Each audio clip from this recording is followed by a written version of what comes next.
Welcome, adventurers, to the legendary town of Palisade, a place where mercenaries are the local nuisance and the line between monster slayer and town destroyer is razor thin.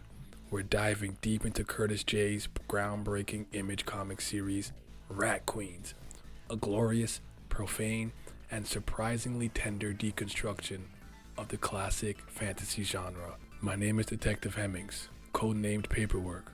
I am the literary detective. Welcome to Case 29, Rat Queens, Sass, Sorcery, and the Chaos of Friendship.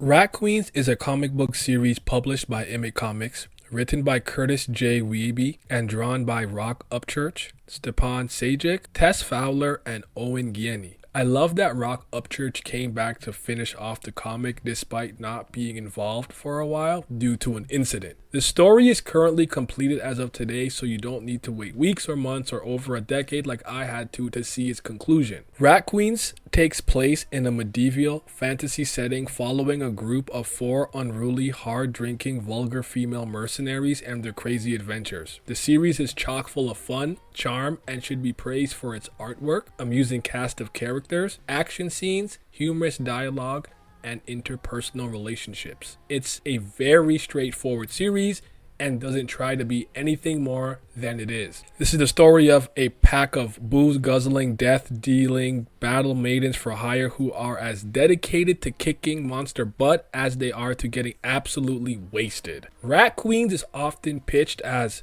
Dungeons & Dragons meets Bridesmaids, and honestly, that just scratches the surface of its chaotic brilliance. Like, subscribe, comment, share.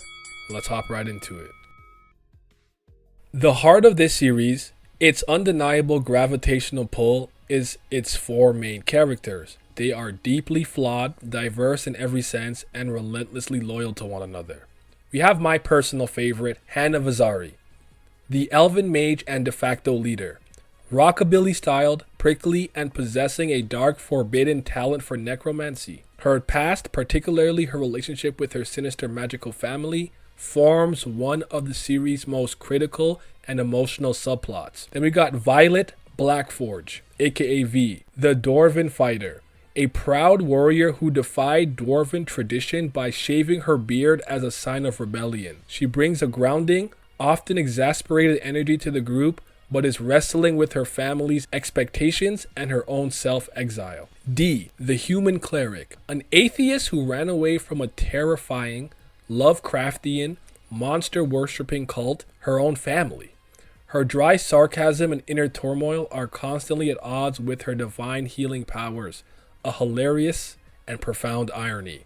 Then you got Betty, the smidgen thief, a joyful candy shroom-loving rogue whose idea of a hearty meal is a bag of hallucinogens. Betty is the group's chaotic heart whose wide-eyed enthusiasm and surprising competence in a fight masks her own complicated past. These characters are not the typical sanitized female adventurers. They are crude, they are sexually liberated, they cuss like sailors, and they are unapologetically themselves.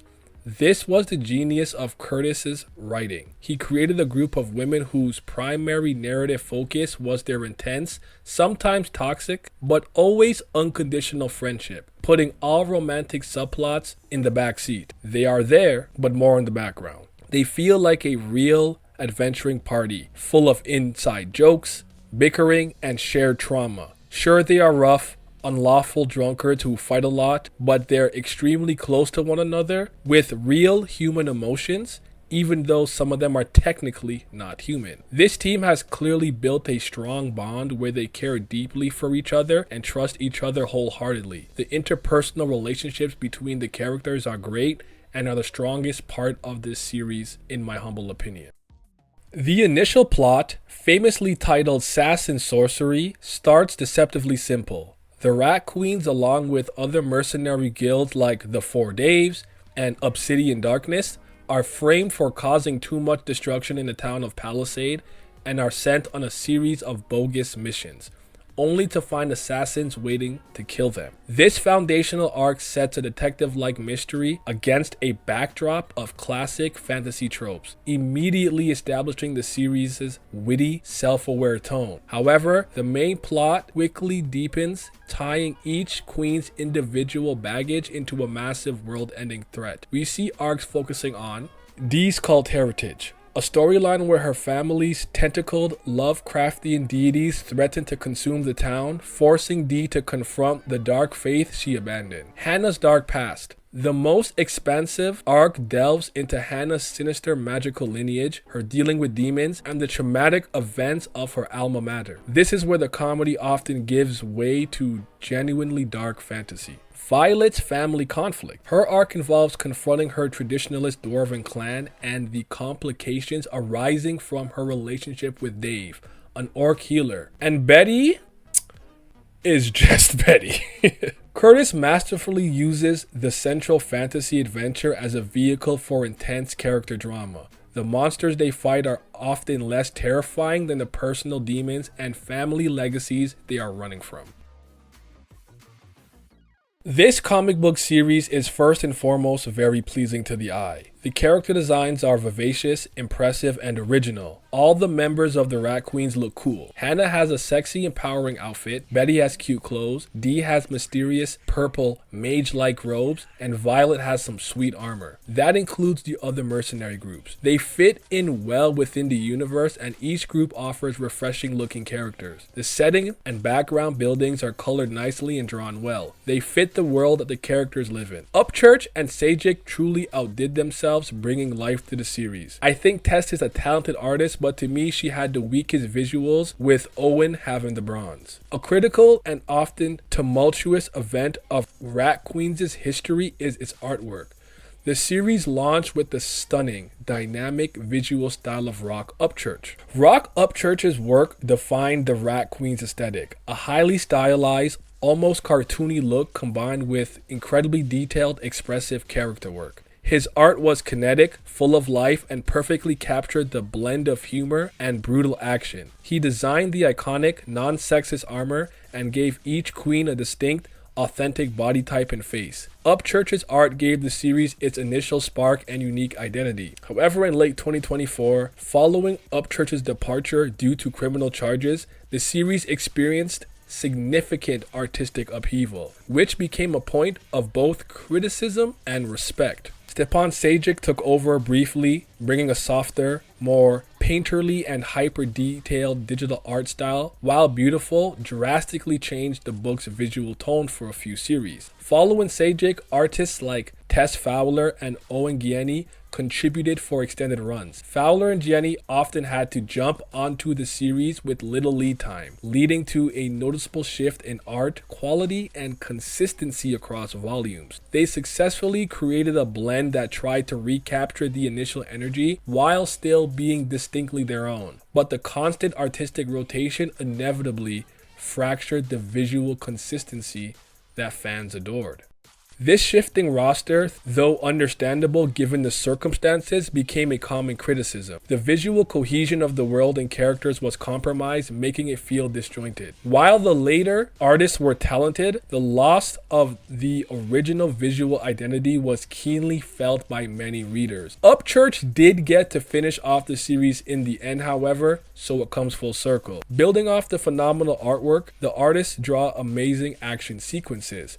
The hand-to-hand combat, swordplay, spellcasting, magic, movement, and blood are all well drawn and really make the fights feel more visceral. In intense moments where the characters really put their all into defeating enemies, the artists take the whole page to show us panel for panel how badass and awesome these girls are. Curtis J's writing is the series' anchor. He succeeded by injecting a distinct modern, obscenity-laden voice into the dusty halls of high fantasy. The dialogue is snappy, hilarious, and feels authentic to the way young, traumatized people talk. The strength of the writing lies in its ability to transition seamlessly from a joke about Betty's candy and shroom diet to a genuinely tender moment of vulnerability between Violet and Dee. Wiebe uses the fantastical setting to explore very real, very human issues. identity and rebellion. Violet challenging her people's ancient traditions. Atheism and faith. Dee struggled to rationalize her powers with her lack of belief. Trauma and abuse. The dark secrets in Hannah's past that explain her abrasive personality. And Betty. The writing makes the characters feel real. They have complex relationships, they make mistakes, and have to live with the consequences, even if those consequences involve a giant goose monster. For all its initial acclaim, Rat Queens faced significant criticism, much of it related to the off-page drama that bled into the series' quality. Artistic consistency. As mentioned, the frequent rotation of artists dramatically impacted the book's look. For a series where the character design and kinetic action were crucial, the lack of a stable artistic team made the reading experience feel jarring and less unified, particularly in the middle volumes. Pacing and plot cohesion. After the first few arcs, some readers felt the storytelling becoming more erratic. Plot threads occasionally felt rushed or overly complicated, as if the story was struggling to regain its footing amid the real-world turmoil. This led to a feeling that the focus shifted from the Sass and Sorcery of the team dynamic to massive high-stakes mythology that lost the grounded, personal feel of the early issues. The drop in quality. As the series progressed, especially after the initial peak of the first 2 volumes, many readers noticed a decline in sharpness of the dialogue and the cohesion of the subplots. The constant drama behind the scenes arguably took a toll on the overall quality of the final published work. Yet, even with these challenges, Rat Queens remains a vital, influential piece of modern fantasy comics. It unapologetically centered on a diverse group of flawed, kick-ass women without falling into tired tropes, carving out space for a new, raunchier, and more emotionally complex kind of fantasy adventure. It's a series that proves you can mix the gore of a tabletop RPG campaign with the heart of a deep, complicated friendship, creating something truly unique and unforgettable. Rat Queens reminds us that the best adventures are never clean, never simple, and are always better with your favorite foul-mouthed friends by your side.